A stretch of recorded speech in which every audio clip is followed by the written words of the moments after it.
vous allez bien. On se retrouve aujourd'hui pour la review de ceci. En effet, c'est le Pimax Crystal. J'ai la chance d'être un des premiers francophones à le recevoir, donc je vais essayer ici de vous partager mon avis dans cette pré-review, d'où le format un peu spécifique. Je vous expliquerai pourquoi. Et voilà, du coup, déjà merci à Pimax de m'avoir fait confiance et de me l'avoir envoyé. Vous le savez, je suis un féru de la marque depuis maintenant de nombreuses années. Je roule en sim racing avec le Pimax 5K, enfin j'ai roulé avec le 5K, plus, j'ai fait le 8K+, le 8KX, maintenant le 8K, enfin pas le 8K, le Crystal. Donc voilà, j'ai fait un peu toute la gamme Pimax depuis de nombreuses années, même si je bosse aussi en tant que professionnel avec d'autres casques et que je garde un œil sur la concurrence. J'ai jeté mon dévolu sur eux parce qu'en termes de sim racing et d'immersion, c'était ce qu'il y avait de mieux. On va voir si le Crystal répond toujours à mes exigences. Et puis indirectement, tant qu'à faire, pour être totalement transparent avec vous, Pimax est également partenaire officiel de mon écurie eSport Undercut Racing Team, que j'ai la chance, qu'ils ont la chance, enfin, qui a la chance, je ne sais pas si c'est eux qui ont la chance de sponsoriser l'équipe ou nous qui avons la chance de les avoir, mais en tout cas, ils font partie un peu de cet environnement, donc ce qui explique que j'ai la chance d'avoir ceci aujourd'hui. Alors, l'idée de cette review, c'est qu'on va le faire en 3 passes. Première passe, cette vidéo-ci, je vais vraiment essayer de vous expliquer, ce que c'est que le cristal, les promesses qu'ils ont faites au début, les promesses techniques, et on va voir après s'ils y sont arrivés ou pas. Ensuite, je vous présenterai le côté donc matériel de ce que j'ai dans les mains. Et ça, c'est la partie numéro 1. Donc sans lancer le jeu, sans vraiment vous donner mon avis sur le résultat final, mais d'abord à quoi s'attendre et ce qu'il nous donne. Vidéo numéro 2, on partira sur DCS pour faire un peu de fly sim pour ceux qui ont envie. Je sais qu'il y en a beaucoup qui sont fly sim ou DCS ou fly simulator ou DCS. Donc voilà, on ira dedans, je vous dirai un peu ce que j'ai trouvé de sympa ou un peu moins sympa. Et bien entendu, objectif racing oblige, on partira après aussi en sim racing. Donc voilà, 3 vidéos, description de produit, DCS, sim e-racing, enfin fly sim et sim racing. C'est les 3 vidéos. J'essaierai, si j'y pense, de chapitrer ces vidéos aussi. Si pour ceux qui n'ont pas envie de se taper certains points en particulier, vous pourrez avancer parce que ça va être un petit peu long, mais je vais vraiment prendre le temps de vous l'expliquer. C'est vraiment l'idée de cette pré-review. Pourquoi j'utilise le terme pré-review? Parce que le produit que j'ai ici n'est pas le produit final. Il s'en rapproche très fortement. Mais si vous allez voir du côté de chez Pimax sur le blog, il y a encore plein de choses qui doivent être améliorées. Ils sont assez transparents là-dessus, ils sont en retard, ils le savent. Maintenant, j'ai envie de dire, il vaut mieux sortir quelque chose en retard mais bien fini que de se dépêcher de sortir un truc alors qu'on est de toute façon déjà en retard et qu'en plus de ça, il soit mauvais. Donc ils ont raison de prendre leur temps. Bien entendu, comme tout joueur, moi j'ai facile à dire parce que je l'ai en main maintenant, je suis content, mais comme tout joueur, je peux comprendre que vous ayez envie de l'avoir. C'est vrai que c'est une belle promesse qu'ils font. Si ça tient la route, vous allez voir que ça peut être un très très chouette casque. Donc rendez-vous sur leur blog pour voir un petit peu où ils en sont. Moi je vais vous dire très clairement et de manière très honnête tout ce que j'ai pu tester, tout ce que j'ai pas eu le temps de tester, ou tout ce que je n'ai pas pu tester parce que c'est pas fonctionnel. Comme ça sera vraiment très clair. Je l'ai maintenant depuis une petite dizaine de jours. J'ai pu passer quelques heures dessus. C'est vrai que sur les 10 jours j'ai eu assez peu de temps, mais j'ai déjà eu le temps d'expérimenter du vol, du fly sim, j'ai eu le temps d'expérimenter certaines expériences, donc je vais vous en parler ici. À mon avis, on va être parti pour une petite vidéo d'une demi-heure ici pour la partie hardware, et puis les autres, on fera un petit peu au cas par cas. Donc je vais essayer de pas être trop long, mais je vais quand même essayer d'être explicite. Alors, premier chapitre, qu'est-ce que le Pimax Crystal? Pour ça, je vous propose d'aller faire un tour sur leur site qui est assez bien fait. Ça me permettra d'avoir un support pour vous expliquer pour ceux qui ne le connaissent pas et qui se poseraient des questions. Alors, je l'active. Et si ça marche, s'il veut bien, tac, voilà. On est sur le site de Pimax Crystal. Alors première chose, autant mettre le pied dans le plat directement. Le prix, 1599 $. Est-ce que ça les vaut ou pas? On en parlera après. C'est un prix, certes. Maintenant, si ce qu'ils annoncent tient la route, ça peut valoir la peine. Vous avez la possibilité de précommander. C'est une sorte de liste d'attente, si je ne dis pas de bêtises. C'est 36 $, je pense, de précommande que vous pouvez récupérer si vous ne passez pas la commande au final. Et pour, comme ils appellent ça, les Pimaxiens, je crois qu'il y a moyen d'avoir une centaine de dollars de remise, une sorte de cashback si vous avez acheté des Pimax avant. Je ne vais pas regarder en détail comment ça fonctionne étant donné que ça ne me concernait pas vraiment. Donc pour ceux qui ont envie de creuser et qui ont déjà un Pimax, renseignez-vous, c'est toujours 100 $ de gagné. Alors, si on descend. La promesse du Pimax Crystal, c'est avant tout une image assez folle. On le voit ici, alors bien entendu on est sur leur site, donc ils accentuent les défauts des concurrents, mais d'un côté, l'idée est là, c'est les anciens casques ou les casques VR traditionnels, ils sont en moyenne à du 25 ppd, donc ppd je connais plus la terminologie exacte, mais en gros, c'est la densité de pixels sur une unité de mesure. Donc, plus il y a de PPD, plus il y a de pixels, vous l'avez deviné, plus la qualité est bonne. Donc, chez les autres, 25 PPD en moyenne, c'est plus ou moins l'image qu'on a. 42 PPD chez eux. C'est clair que c'est très très marqué. Maintenant, honnêtement, le 25 PPD, bah, même si je prends même leur casque de génération avant, on avait quand même une meilleure image que ça. Maintenant, oui, il y a une très grosse différence entre le Crystal et les autres casques, y compris le meilleur Pimax, le WKX que j'avais avant, il y a une grosse différence. On va y venir, mais c'est là-dessus qui joue comme principale promesse. Ensuite, bon ici on en reparlera, il parle du 35 et 42 ppd, vous allez voir qu'il y a une petite variation avec ce cristal. Si on descend, il parle de la manière dont ils sont arrivés à cette qualité-là, en gros avec des écrans QLED mini, LED, enfin voilà, en gros c'est une nouvelle technologie. C'est du 5760 pixels en horizontal sur 2880 en vertical. Si je descends ici, pour que vous ayez un ordre d'idée, si on prend le MetaQuest qui est tout en bas de la pile, il est en 3800 sur 1800 pixels, et puis plus on monte, plus on voit typiquement voilà, le Reverb G2 qui est quand même un casque très répandu sur le marché, il est à 4300 pixels sur 2160. Et le Pimax lui annonce donc 5760 sur 2880. On voit qu'ils se sont mis juste au-dessus du Varjo Aero, qui est une référence en termes de qualité visuelle. Maintenant, le casque était à, je ne sais plus, 3-4 000 $. Donc voilà, si ils arrivent à la qualité du Varjo pour la moitié du prix ou le tiers du prix, bien joué à eux. On va y venir justement, mais en tout cas c'est pour ça qu'ils sont au-dessus et qu'ils l'ont indiqué, c'est pas pour rien, c'était un concurrent direct. On voit qu'ils sont à 100 pixels près les mêmes, ils sont à 5760 tous les deux, 2700, 2800. Bon, après à 100 pixels près on verra pas la différence je pense, mais s'ils arrivent à cette qualité là, c'est top. Si je continue à descendre, il joue sur l'aspect conception, donc conception angulaire. Pourquoi? Parce qu'on voit que on a, et ça on va en reparler après, toujours la grosse face avant des Pimax, mais à l'arrière maintenant on a une batterie qui vient se loger ici à l'arrière, donc il part du principe que ça équilibre le poids du casque, on parlera du confort du coup. Il parle également des couleurs incroyables.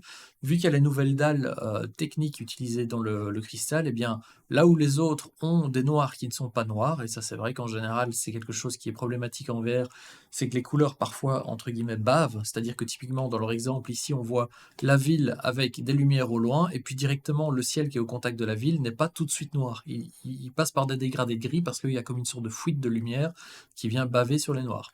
Chez eux, ils proposent et ils disent qu'on aura donc en gros des noirs profonds. On va également en parler. On voit qu'ils ont un système de lentilles, comme je disais plus haut, des 42 et des 35 ppd. Qu'est-ce que c'est? En gros, il faut savoir que dans le cristal, vous pourrez avoir deux lentilles, des 42, des 35. Ça va jouer sur deux choses. Un, je vais prendre leur exemple, 42 ppd, c'est ce que j'ai aujourd'hui. Donc 42, ça veut dire plus de densité de pixels sur une même unité de mesure. Sauf que l'angle de vision est de 110 degrés. Donc là, on revient, on fait marche arrière par rapport à ce que Pimax proposait typiquement avec son WKX. Le WKX, c'était de mémoire 170 degrés en horizontal, 200 degrés en diagonale. Ici, on est à 110 degrés. Donc on réduit quand même d'un tiers facilement le champ de vision, mais on passe à des 42 ppd. Donc est-ce que ça va valoir la peine ou pas? Une grande question, c'est ce qu'on se pose tous, et je vais essayer d'y répondre dans cette vidéo. Et alors si je scrolle pour vous montrer la différence, vous voyez, bon là c'est un site web, je vais m'arrêter là. Vous voyez qu'en 42 ppd, alors le champ de vision c'est déjà agrandi, donc en soi c'est pas vraiment réel, mais ils veulent faire passer le message qu'en 42 ppd, le soldat à gauche il est super net. Et une fois que vous allez passer, tac, en 35 ppd, bah en effet on a un plus grand champ de vision, mais ça devient un petit peu plus flou, même beaucoup plus flou, j'espère que ça sera pas comme ça, mais on va en parler. Donc c'est l'idée, c'est vous devrez choisir entre un angle de vision beaucoup plus grand, mais qui reste 125 degrés par rapport au 170 d'avant, donc c'est assez court, mais enfin c'est étroit, mais à 35 ppd, qui reste quand même normalement bien meilleur que ce que les autres casques proposent avant, y compris le WKX, ou du 42. Autre chose importante du Pimax, c'est ça qui fait sa spécificité aussi, c'est que c'est une nouvelle ère de jeu que s'offre Pimax en proposant en fait un casque qui a deux modes. On a le mode autonome, c'est-à-dire que le casque peut fonctionner sans être branché à votre PC. Vous allez dans votre jardin avec, ça marche. Il n'y a pas besoin de brancher au courant électrique, il n'y a pas besoin d'être branché en HDMI ou quoi que ce soit, ça fonctionne en autonome. Bien entendu, pour fonctionner en autonome, vous avez besoin qui est un CPU à bord du casque. C'est ce qu'ils ont fait ici avec le Qualcomm Snapdragon HR2, qui est un très bon CPU, mais dit mobile, c'est-à-dire qu'il va être capable de vous proposer des expériences de jeux mobiles, donc des jeux plus light, mais sans fil. Ou l'autre solution, ça va être de jouer en mode PC, comme on a eu toujours avec les anciens Pimax et les autres casques VR. Donc on utilise la puissance du PC, du CPU, voilà, Intel en l'occurrence pour moi, une 380, 390 ou quoi que ce soit, et on délivre un max de puissance dans le casque qui ne fait, entre guillemets, que afficher. On va en parler après. Suivi impeccable des yeux. Ils ont l'eye tracking qui est intégré automatiquement dedans. L'eye tracking, c'est quoi? C'est le tracking des yeux. Donc, si on traduit en français, c'est tout simplement que 120 fois par seconde, le casque va regarder exactement où pointent vos pupilles et il va mettre un maximum de densité de pixels à cet endroit-là. C'est-à-dire que plutôt que d'avoir une image de 5000 pixels uniforme en termes de qualité partout et que vous regardez à fond à droite, le côté gauche il est à fond détaillé mais personne ne le regarde et c'est une perte de puissance inutile, eh bien il va tout simplement dégrader l'image là où vous ne regardez pas mais que vous ne le verrez pas et remettre entre guillemets les pixels, la puissance disponible pour générer ces pixels là où vous regardez. Donc ça c'est un point intéressant aussi. C'est automatique dans le Pimax Crystal, donc il n'y a rien à gérer, c'est directement activé.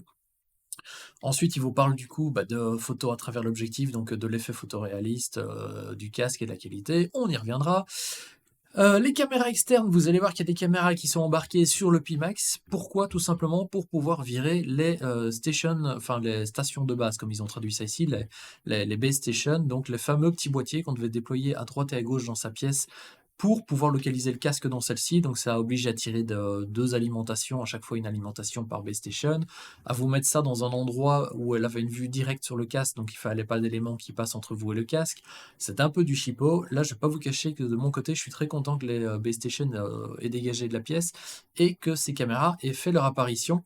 Et ces caméras, d'une part, vont permettre de localiser le casque va se localiser d'après ce qu'il y a dans votre pièce de lui-même. Donc, il va regarder les murs, le sol, les éléments dans la pièce et il va, grâce à ça, se localiser. Mais si je n'oublie pas de vous en parler, il faut savoir que ces caméras vont également servir dans un futur plus ou moins proche à de la réalité augmentée. Donc, on aura la possibilité de voir notre pièce à travers notre casque, donc voir notre environnement réel et d'avoir des éléments qui viendront s'ajouter en plus en virtuel dans notre élément réel. Donc, ce qu'on appelle la réalité augmentée. On en parlera un petit peu plus tard. C'est une des promesses de Pimax aussi, c'est la raison pour laquelle il y a ces caméras entre autres. Tout n'est pas encore finalisé du côté de Pimax, comme je le disais, ça fait partie des choses qui arriveront. Donc, vous savez que si vous partez sur le Crystal Pimax, vous achetez quelque chose qui est en cours de développement sur certains points, fini sur d'autres, mais qui offre aussi de belles possibilités dans le futur s'ils arrivent à faire ce qu'ils veulent dessus.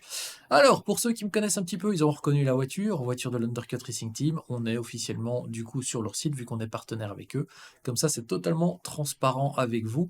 Mais sachez que voilà, le test ici, moi je le fais de manière 100% honnête. Bien sûr, je suis très content d'avoir le casque. Maintenant, j'essaierai par rapport à la communauté de vous remonter ce que j'ai apprécié, pas apprécié, en gardant tout à fait de côté le fait qu'on est partenaire. Et c'est pour ça d'ailleurs que j'insiste que c'est une pre-review. Comme ça me donne une certaine opportunité de dire ce qui va et ce qui va pas, en insistant sur le fait qu'ils sont censés améliorer ça aussi. Parce que il y a des petites choses qui seront améliorées, mais sachez qu'il y a quand même pas mal de très très bonnes choses. Le logiciel permettant de modifier l'enregistrement de préférence et tout, en gros c'est la couche software de Pimax, elle est très bien faite, ils ont bien revu ça par rapport aux P-Tools d'avant, ça j'apprécie aussi, je ne sais pas si j'aurai l'occasion d'en parler maintenant, mais en gros ça fait très bien le job.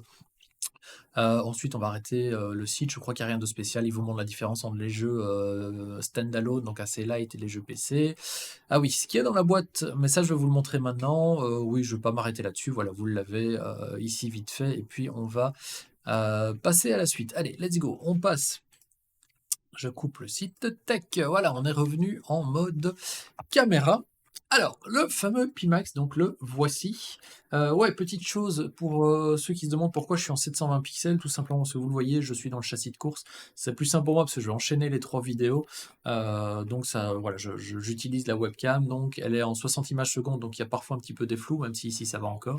Mais je vais essayer de faire en sorte que ça soit net et clair pour vous, c'est du 720. J'ai envie de dire la qualité ici de la vidéo, même si c'était en 1920, Super HD et compagnie, ça changerait rien parce que je vais pas vous diffuser des images du jeu et c'est pas ça qui va vous donner la qualité réelle du casque. Donc, le casque, le voici. Donc ça, c'est le Crystal Pimax tel qu'on a pu le voir présenté. Alors, première chose en termes de, on va dire comment, de conception, il est en gros très proche de ce qu'on connaît chez Pimax. On a la grosse face avant, bien reconnaissable, ça c'est clair, avec le V toujours à l'intérieur, enfin à l'intérieur sur la face avant, dessus. On a toujours le système de sangle, et proportionnellement, c'est toujours plus ou moins la même chose. Pour ceux qui n'ont jamais testé de Pimax, je vais faire comme si je me décale un petit peu, pour ceux qui n'ont jamais testé de Pimax, c'est vrai, quand on voit ceci, ça paraît très gros. Je vous invite à regarder les autres essais que j'ai faits, je disais toujours la même chose, et c'est toujours l'avis que j'ai du Pimax. Ça a l'air très gros, même si on l'a sur, voilà, quand on l'a sur la tête, bah, c'est vrai que c'est pas très discret. On a vu plus discret. Maintenant, ce qu'il faut savoir, c'est que c'est pas lourd. En tout cas, c'est pas aussi lourd que ça n'y paraît, parce que, écoutez, voilà, il n'y a pas que des composants électroniques dedans. Tout le poids va pas être sur l'avant, il y a aussi de l'air. Et ils ont besoin d'espace. Par exemple, ici, vous voyez qu'il y a des grilles d'aération. Il y a des espaces très clairement entre les composants électroniques. Il faut que ça respire. Il y a quand même un CPU à l'intérieur qui doit pouvoir être aéré. Il y a des systèmes de caméra. Il y a une batterie interne, je vais vous en parler après, en plus de la batterie qui se trouve derrière. Donc tous ces éléments font que oui, ils ont besoin d'un petit peu de place. C'est comme dans votre boîtier. Mon boîtier ici derrière, c'est un petit machin, mais il y a le plus gros de Cooler Master que je vous ai présenté il y a quelques jours. C'est des gros boîtiers, il y a plein de ventilos, il y a plein de choses. Il faut que ça aère pour ne pas surchauffer. Aussi bien parce que vous l'avez sur votre tête, vous n'avez pas envie d'avoir un truc qui soit super chaud, que pour le matériel, plus il est froid, mieux il fonctionnera. Donc, c'est pas lourd, ça a l'air lourd, mais ce n'est pas lourd. C'est pas plus lourd que mes autres Pimax à ce niveau-là, ou si ça l'est, franchement, je le sens pas comme ça, je ne me suis pas amusé à peser. Mais si vous avez un 8K plus ou un 5K plus, ou des choses comme ça, c'est le même genre de poids. Nouveauté, ceci, tac tac, là, caméra ici, et alors les deux caméras, hop, ici, et ici un petit peu plus loin. Ces fameuses caméras font leur apparition ici sur le cristal pour qu'on puisse enfin virer les base stations, donc les fameuses bases qu'on doit avoir à droite et à gauche, ou en tout cas au moins une pour se localiser. Eh bien, il fait tout ça maintenant avec ces caméras-ci. Donc, c'est-à-dire que typiquement ici, la caméra analyse, si j'avais allumé le casque, ce qu'il y a autour de moi, la pièce, le simul, l'écran, vous. Et donc, il sait exactement si je fais ça, bah, si je baisse, je monte la tête, je tourne ou quoi que ce soit. Pour moi, c'est un énorme plus parce que, bon, d'une part, ça m'a permis de virer les base stations qui traînaient dans mes pieds, ça me cassait un peu les pieds, c'était des câbles électriques et compagnie. D'un point de vue personnel, là où c'est un gros, gros, gros plus pour moi, c'est parce que je suis en motion system. Alors là, ça a peut-être touché que 1% d'entre vous, mais en motion system, donc je suis assis sur un siège qui monte, qui descend, mais qui s'incline et qui bouge et compagnie aussi. C'était véritablement casse-pied parce que quand en voiture, le Pimax, donc les anciennes versions de Pimax, n'étaient pas bien configurées, si je sais pas, moi, imaginons dans la voiture, mon motion system montait de 10 cm et que ça déconnait et que la compensation de mouvement se mettait à déconner, bah dans la voiture, je montais de 10 cm, donc j'avais ma tête dans le toit, ma tête en dessous du volant, une fois elle sortait du cockpit et tout. Ça arrivait très rarement, mais ça m'est arrivé d'avoir le motion system qui déconne, enfin la compensation de système qui déconne. C'est très saoulant à régler. Sans compter qu'il faut le calibrer et compagnie. Ici, avec les caméras, pour ma part, c'est génial parce que j'enfile le casque. Il a compris que devant moi, j'ai le volant, j'ai les LED et compagnie du volant qui sont assez marqués pour que les caméras repèrent les points et un tracking très précis. Il voit les quatre coins de mon écran, il voit ce genre de choses-là. Et quand je tourne du coup et que mon motion system, par exemple, s'incline, je m'incline avec, l'écran s'incline, donc il comprend le mouvement, donc c'est directement corrigé. Donc pour ça, moi, de mon point de vue par rapport au motion system, c'est génial. Je suis super content. C'est vraiment un gros plus. Pour vous, vous allez me dire qu'est-ce que change chez caméra. C'est pareil, pas de base station. Ça vous permet de jouer. Alors dans votre simu, bah, il va se repérer quand vous tournez la tête et compagnie, d'après vos murs, d'après vos éléments devant vous. Donc ça c'est bien. Ça vous permettra d'aller jouer n'importe où à n'importe quel moment. Vous prenez le casque en mode autonome, comme on a dit qu'il existait, vous allez dans le jardin. Ah, vous n'avez pas à commencer à scanner votre jardin, machin. Vous pouvez créer des zones de sécurité, mais en fait, en soi, ça marche. Vous l'allumez, vous êtes sur votre terrasse, dans votre pelouse, n'importe. C'est bon. Il se débrouille tout seul, il va vous localiser. Donc ça, c'est vraiment très très chouette. Ça ouvrirait même des possibilités pour des gens qui ont envie de jouer dans des hangars super grands où il n'y a pas de poteaux, de trucs qui traînent au milieu du jeu de quilles, bah, de jouer à des jeux de guerre en courant sur 5 ou 10 mètres sans aucun problème. Donc voilà. Premier bon point. Si on regarde alors ici au-dessus, on va se rapprocher. Ici au-dessus, alors on va s'arrêter ici d'abord là. Deux boutons. Power, donc on-off, plus moins volume. Rien de spécial. Ici, autre grosse nouveauté qu'on n'avait pas sur les anciens Pimax, c'est l'écartement interpupillaire. C'est-à-dire, je vous explique pour ceux qui ne savent pas ce que c'est, quand vous enfilez un casque VR, vous avez les lentilles dans le casque qui sont censées, comme une paire de lunettes, être calibrées d'après votre morphologie. C'est-à-dire que si les lentilles sont bien alignées à vos pupilles, elles sont là, l'image sera nette. Sauf que si le gars avant vous qui a mis le casque, il avait une morphologie plus grande et les pupilles écartées de 5 ou 10 mm plus loin, enfin déjà 10 c'est pas mal, ouais, pourquoi pas, eh bien les lentilles vont être décalées par rapport à vos yeux, vous allez avoir des images qui se dédoublent, qui seront floues, qui seront bizarres, et si même vous ne le voyez pas directement parce que vous n'avez pas l'habitude de voir ce genre de choses-là, votre cerveau va devoir compenser, ça va être fatigant. Donc l'intérêt de ce bouton-ci, eh bien, c'est tout simplement de pouvoir venir régler vous-même l'écartement pour dire, ok, moi j'ai par exemple j'ai 62 mm ici entre les pupilles, je sais que je mets 62, l'image est propre, j'ai pas d'effet bizarre au cerveau. Il y a le bouton ici pour le régler avant-arrière, c'est motorisé, ça se fait tout seul, c'est propre. Avant, il y avait une roulette avant sur les anciens où on devait rouler euh, manuellement pour régler ça, c'est assez casse-pied. En plus, on risquait toujours de forcer la roulette et compagnie. 9 fois sur 10, on oubliait de dire aux potes de le faire. Ici, ils savent le faire en 3 secondes avec ceci. Ou dans le programme de Pimax, ça je ne l'ai pas testé, je précise, mais c'est normalement prévu, il y a l'adaptation automatique. Pourquoi? Parce que vu qu'il y a le Ace Tracking dans le casque, il est capable, lui, de savoir où regardent vos lentilles, donc où elles sont, et donc il va pouvoir faire ce calcul lui-même et vous le régler. Ce qui est un gros plus si ça marche bien. Je dois le tester, j'ai pas encore eu le temps de tout tester, j'ai déjà passé quand même pas mal d'heures ici, enfin pas mal tout est relatif, 5-6 heures dedans. Je l'ai depuis une dizaine de jours, j'ai manqué de temps, mais en tout cas les 5-6 heures que j'ai passées, j'ai déjà testé pas mal de choses, ça n'en fait pas partie, donc je suis totalement transparent avec vous, mais normalement il y a l'ajustement automatique. Ça, c'est pour l'histoire des caméras. Bon, ici on voit à l'avant, comme je le disais, il y a quelques aérations pour que le matériel puisse refroidir. On a ici en dessous, tac tac, j'essaie de vous montrer, un petit USB type C, donc pour venir brancher d'éventuels accessoires qui sortiront plus tard, je ne sais pas encore lesquels. Honnêtement, vu comment il est complet, je vois pas ce qu'ils vont pouvoir sortir. Je fais un petit retour en arrière sur ce que je parlais des caméras. Juste un point important, chose que je n'ai pas encore testé non plus, mais que j'ai vu qui fonctionnait chez d'autres. Ces caméras vont vous permettre aussi de faire le hand tracking, donc le tracking des mains. C'est-à-dire qu'en soi, vous avez la possibilité de ne pas utiliser les manettes qui sont fournies, qui sont là derrière, on va en parler, d'avoir vos mains et qu'elles soient traquées, comme le Leap Motion. En fait, ils utilisent la technologie Leap Motion. Donc, vous jouerez, vous aurez vos mains. Si le jeu permet voilà, d'agripper des choses, ou typiquement dans DCS d'aller pousser sur des boutons dans l'avion, eh bien, vous n'aurez pas besoin d'avoir quelque chose en main. Donc ça, c'est vachement bien. Je vais le tester incessamment sous peu. Je vous ferai un retour là-dessus. Ici, on a dit qu'on faisait 3 vidéos. Je ferai d'autres vidéos après, mais il faut vraiment que je prenne les choses en main. Il faut qu'ils finissent certains modules et compagnie. Donc ça viendra petit à petit. Ça, c'est pour les caméras. Du coup, donc on a parlé des boutons, on a parlé de ceci. On va continuer à faire le tour. Alors, au niveau de la présentation, on voit que c'est comme les anciens Pimax. On a ici je ne sais plus comment ils appellent ça, le strap, enfin en gros la sangle plastique. Donc en gros, vous venez le mettre, vous glissez, et avec la vis, enfin je parlais par là, ça marche mieux, et hop, avec la vis micrométrique, vous venez serrer. Donc tout simplement, tac, ça vient resserrer cette partie ici, ceci, contre votre crâne. Vous voyez que la partie est assez grosse, hop, on va faire comme ceci, elle est assez grosse et en mousse, donc c'est agréable, ça vient vraiment se poser, ça cale super bien derrière, et devant, vous voyez qu'ici, il y a à l'intérieur un gros mousse, il est épais. De base, vous recevez ceci, vous recevez ceci, vous voyez, c'est hop, on va faire dans ça. Voilà. Ça, c'est plus ou moins le mousse de base. Le gros mousse, il vient vraiment occuper tout l'espace frontal en plus. Je préfère le gros tout simplement parce que ça fait plus de contact. Qui dit plus de contact dit que ça bouge encore moins. Et au final, enfin, moi, j'ai pas plus chaud, j'ai jamais chaud dans les Pimax en général. Il faut dire que j'ai le système de ventilation aussi en plus annexe.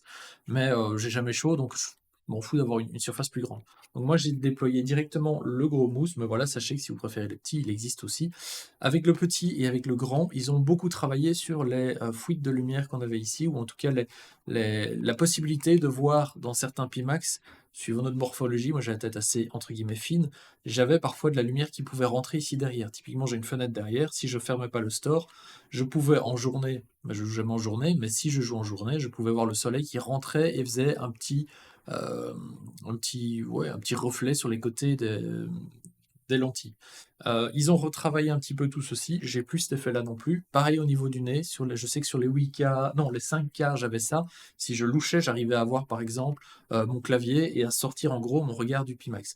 Depuis qu'ils ont rajouté ceci au niveau du nez, hop, je vais vous montrer, voilà il y a un petit caoutchouc. Depuis qu'ils ont rajouté ceci, pour ma part, j'ai plus non plus de fuite. Donc avec ce casque-ci, je suis vraiment pour ma part super bien enfermé. Ça dépendra toujours de la morphologie de chacun. Pareil pour les porteurs de lunettes, je porte pas des lunettes, mais je vois qu'il y a les petits découpes ici dans les mousses pour faciliter le passage des lunettes. A priori, ça devrait marcher, je présume.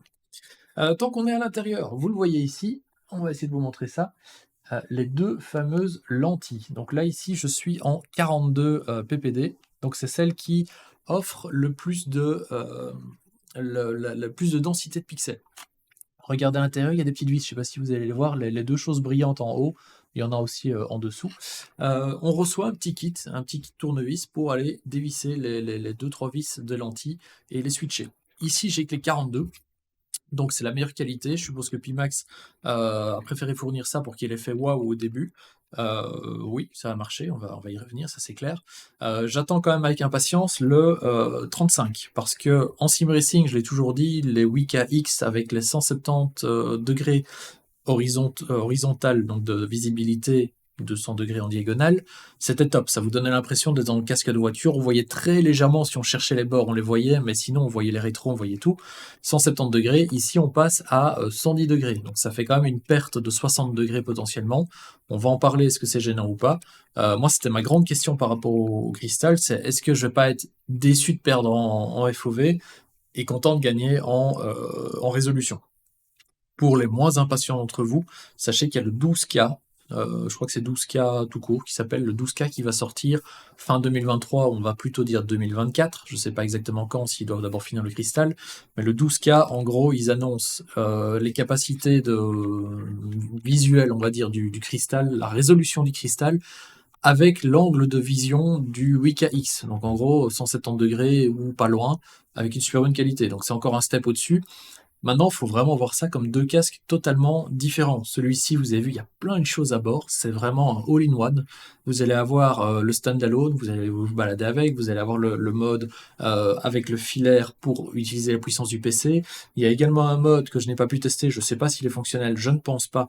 Pas encore en tout cas, c'est le mode sans fil PC avec un Wi-Fi 6. Donc avec beaucoup plus de bandes passantes, on devrait pouvoir communiquer avec le casque et se passer à terme du câble qui relie le PC aussi pour les jeux puissants. Je m'avance un peu, on verra si c'est prêt ou pas, mais je veux dire, c'est un énorme potentiel, mais il faut pas le comparer au 12K. Le 12K reprend, c'est plus une évolution du Wika X avec une résolution de celui-ci. Celui-ci, c'est quelque chose de vraiment bien à part. C'est pas, je pense, le même type de public. Voilà, vous pouvez vous retrouver un peu comme moi. Moi, je demande pas mieux que d'utiliser celui-ci, mais le 12K me donne aussi très envie. À voir. Donc au niveau des lentilles, je suis sur les 42, les 35 me seront fournis plus tard. Vous, si vous le précommandez et que vous achetez via Pimax, vous aurez les deux directement. Donc voilà, pas d'inquiétude là-dessus, vous choisirez celui que vous voulez. Le switch de lentille se fait assez facilement, comptez 2-3 minutes. Si on veut le faire proprement, le temps de mettre la petite vis, remettre la lentille, visser, dévisser. J'en ai dévissé une pour tester, mais je ne servais à rien d'aller plus loin vu que j'avais rien à remplacer. Mais ça se fait très très facilement et sans risque. C'est vraiment la lentille avec un petit bord plastique, c'est protégé. Par contre, faites-y attention, n'allez pas mettre des poussières ou des crasses intérieures, sinon je pense qu'on va le payer sur le long terme, il ne faut pas changer tous les 2 jours. Ça, c'est au niveau des lentilles. Alors, qu'est-ce qu'on a d'autre? Avant de m'attaquer à la partie arrière, on va continuer à suivre. Donc, il y a la fameuse sangle qui tient très bien. Vous le voyez ici, ceci.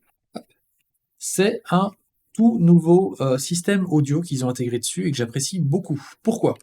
Parce que avant, si vous vous souvenez, hop, on avait ceci, je vous le remontre, ça c'était ce qu'ils nous fournissaient au moment où ils ont sorti la sangle, je vais faire comme ceci, je crois que vous verrez mieux, voilà, hop, ils vous fournissent toujours, c'est dedans, pour ceux qui préfèrent, vous faites sauter, hop, ceci, et vous venez clipser, tac, cela dedans. Et vous vous retrouvez au final avec un haut-parleur qui va venir se mettre à 1 cm de l'oreille, qui est bien positionné en hauteur, qui marchait bien, qui était bien. Moi, j'avais dit que c'était vraiment un truc sympa pour les casual gamers, c'est-à-dire les gens qui vont jouer dans leur salon en famille pour déconner, qui ont envie de pouvoir interagir avec les copains à côté. C'est chouette parce qu'on entend le jeu, on entend ce qui se passe. Et quand on se passe le casque, on ne doit pas commencer à mettre des intras, ce qui n'est pas très frais à filer à 50 invités, ou des gros casques lourds. Donc ça, c'était bien. Maintenant, avec la proposition ici qu'ils ont faite ici, ça c'est vraiment un haut-parleur, c'est la même chose. D'ailleurs, je ne comprends pas trop pourquoi est-ce qu'ils mettent l'ancien avec, parce que en gros, ça va diffuser le son via la petite fente. Alors je vais essayer de vous le montrer comme ceci. Hop, on va faire comme ça. Voilà, là il y a une petite fente Je crois même qu'il y en a une deuxième. Non, il n'y en a qu'une. Il y a une petite fente. Le son sort par là, est redirigé en oblique vers vos oreilles. Et c'est une sorte de petite caisse de résonance. Alors, on va pas se mentir, le son est propre pour le système, c'est sympa. Ça vous met dans l'ambiance. Si vous jouez à un jeu, c'est suffisant. Je veux dire, vous jouez à Alix, vous jouez à un jeu de guerre ou un machin, c'est suffisant. Ça vous permet de rester connecté à votre environnement réel et d'entendre ce qui se passe dans le jeu. Maintenant, ça reste pas, c'est pas. Personnellement, je l'utiliserai pas en sim racing ou sur des sièges. J'ai envie d'entendre chaque truc précisément. Ça sera un autre casque audio. Mais pour du standalone dans le jardin ou jouer avec des potes, c'est bien. Il est un petit peu orientable, comme ça vous pouvez vraiment viser suivant votre morphologie. Autre chose, ici, derrière, donc, système de fixation, on en a parlé avec la vis, mais vous le voyez, là, tac, on a dorénavant une batterie qui est cachée entre le mousse et le système, elle est là. Alors, je vais essayer de la détacher. Alors, je vous montre comment ça fonctionne. Il y a ici, ici, on va faire déjà de l'autre côté, c'est bon, là. Il y a un petit crochet, on va pousser dessus, tac, voilà, et on décroche de l'autre côté aussi. Tac, on entend le petit clic, tac, voilà. Et à partir de là, on peut la coulisser. On a la batterie Pimax. Alors, je vous mets les spécificités pour ceux qui ont envie de lire. J'allais dire en chinois. Tac, tac, tac. Voltage 3,8 volts et 6000 mAh. Voilà la batterie avec les connecteurs ici. Donc voilà le trou. Hop, on va essayer de ne pas la faire tomber. Et il suffit de la remettre. Alors, vous allez voir que, hop, on clipse. 1, 2, elle est clipsée, ça marche bien. Je trouvais au début, je trouve toujours peut-être un peu maintenant, difficilement manipulable. Ici, les petits, hop, je vais me mettre dans la lumière, les petits, on va faire ça, voilà, ça.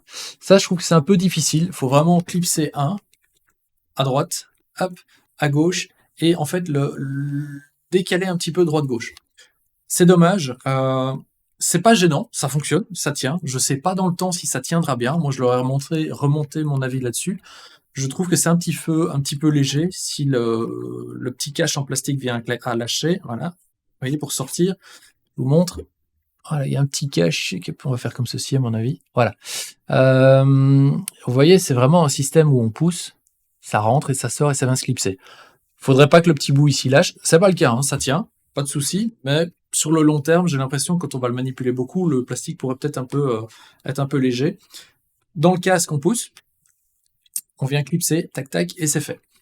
Alors, ce qu'il faut savoir, c'est que cette batterie, pourquoi est-ce qu'ils ont mis un système de batterie? Bon, bah vous vous en doutez, hein, si le casque est autonome, il marche pas avec de l'air et de l'eau, il marche avec de l'électricité, donc si vous allez jouer dans le jardin, ça pompe le courant sur cette batterie-ci. Pourquoi est-ce que cette batterie doit être utilisée également sur PC? Je vais poser la question, voilà, j'avais déjà deviné, mais je voulais avoir la certitude. Vous ne pouvez pas jouer sur PC sans batterie, et pourtant vous allez dire, bah, attends, il y a deux USB qui sont connectés qui alimentent déjà le casque, plus le câble vidéo. Tout simplement parce que ici, à l'avant, on a le Snapdragon, le CPU interne au casque, et qui fonctionne malgré que vous êtes en jeu PC. Pour deux raisons, enfin même pour plein d'autres raisons, mais les deux principales. Un, j'ai parlé de l'eye tracking, donc le tracking des pupilles, c'est le Snapdragon qui gère. Donc c'est pas le PC, c'est pas via l'USB et compagnie, c'est vraiment en interne. En fait, tout ce qui est plus-value du casque va être géré en interne. Typiquement, la plus-value numéro 2, c'est les caméras. Tout le système de gestion caméra et donc de positionnement, c'est délégué au casque. C'est pas le PC qui gère, c'est vraiment le casque qui gère ça. Donc le Snapdragon doit être alimenté. Il doit être alimenté du coup par la batterie parce que l'USB, je présume, ne suffit pas étant donné que ça tire pas mal. Et autre chose aussi qu'il faut savoir, c'est que, imaginons, pour le moment, la durée de vie de la batterie annoncée est de 6 heures. C'est ce qui est annoncé. La réalité, c'est 3 heures. Pimax ne s'en cache pas, si vous regardez dans les logs et compagnie, enfin les vlogs, ils le disent. Mais ils sont sûrs de leur coup, ils disent ça sera 6 heures. Je veux bien les croire. Pour le moment, c'est 3 heures. Et ce qui se passe après, quand la batterie est plate et que vous jouez, vous allez avoir un message qui vous dit la batterie, je crois que c'est à partir de 20%, il vous dit la batterie arrive en fin de vie. Alors, là, il faudra réfléchir le principe parce que ça s'affiche à l'écran, sauf que quand vous êtes dans le casque VR, j'ai pas vu de panneau qui me disait que c'était à 20%. Donc il faut faire attention à un petit déling, attention à une petite notification. Donc c'est bien de le mettre à l'écran, mais il faudrait réfléchir peut-être, avoir une surcouche visuelle quelque part, une batterie qui s'affiche, qu'on le sache dans le casque. Ça, c'est un détail. Mais après 3 heures, vous avez la possibilité de faire sauter la batterie ici, et vous avez 2 minutes pour la remplacer pour ne pas perdre votre jeu en cours. J'ai testé. j'ai testé sur DCS et iRacing. DCS, ça a marché. C'est-à-dire que il me disait batterie faible. J'ai laissé le casque allumé, j'ai sorti la batterie. Le jeu à l'écran s'est mis entre guillemets en pause. Il n'était pas en pause parce que vous doutez qu'en multiplayer on ne peut pas mettre de pause. Mais visuellement, il s'arrête comme s'il avait figé. Il s'arrête sur l'image en cours. On entend le jeu qui tourne derrière. Donc en gros, mettez l'autopilote et espérez ne pas piquer du nez. Vous avez 2 minutes pour changer, l'image reste dans le casque parce que ici à l'avant on a une batterie également, une petite batterie qui est capable de tenir environ 2 minutes, ce qui explique qu'en 2 minutes vous déclipsez la batterie, vous rebranchez la nouvelle, il détecte et ça repart, le jeu est lancé, vous avez de nouveau l'image dans le casque. DCS ça a marché, iRacing je l'ai fait 2 fois, ça a marché une fois, l'autre fois l'image n'est jamais revenue. Maintenant entre nous, pour ceux qui espèrent jouer à iRacing, ne faites pas de relais de plus de 3 heures parce que je pense que vous n'arriverez pas à changer assez rapidement la batterie pendant un arrêt au stand.